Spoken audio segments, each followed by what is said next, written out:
ఇప్పుడే అందిన వార్త. దేవాలయంలో రోజాకి అవమానం జరిగింది. రోజాను ఎదిరించిన భక్తులు. అయితే ఈ విషయాలన్నీ పూర్తిగా తెలుసుకునే ముందు ఈ ఛానల్ ని సబ్స్క్రైబ్ చేసుకోండి ఫ్రెండ్స్.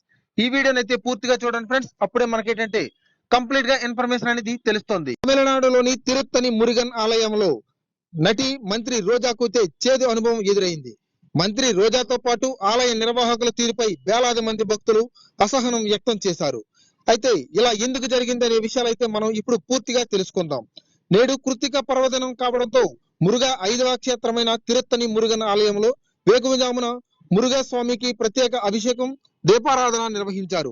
ఇందులో చెన్నై, కాంచీపురం, తిరువన్నామలై, ఏలూరు, తమిళనాడు, ఆంధ్ర, కర్ణాటక చెందిన వేలాది మంది భక్తులు స్వామివారి దర్శనం కోసం తెల్లవారుజామునే ఆలయంలో నుంచున్నారు.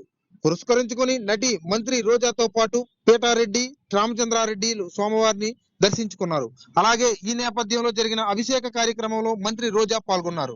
అనంతరం ఆలయ కమిటీ పాలకవర్గం తరపున పూలమాల వేసి ప్రసాదం అందజేసి ప్రత్యేకంగా సత్కరించారు. మంత్రి రోజాతో పాటు ఆలయ నిర్వాహకులు ఏర్పాటు చేసిన ప్రసాదాలు కూడా అందజేశారు.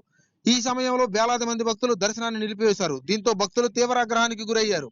ప్రత్యేక దర్శనం లేదని ఏపీకి చెందిన 2 మంత్రులు వారితో వచ్చిన 20 మందికి ఎలా ప్రత్యేక దర్శనానికి అనుమతించారని ఆలయ నిర్వాహకులను ప్రశ్నించారు. ఈ సమయంలో ఆలయ నిర్వాహకుల తీరుపై అసహనం వ్యక్తం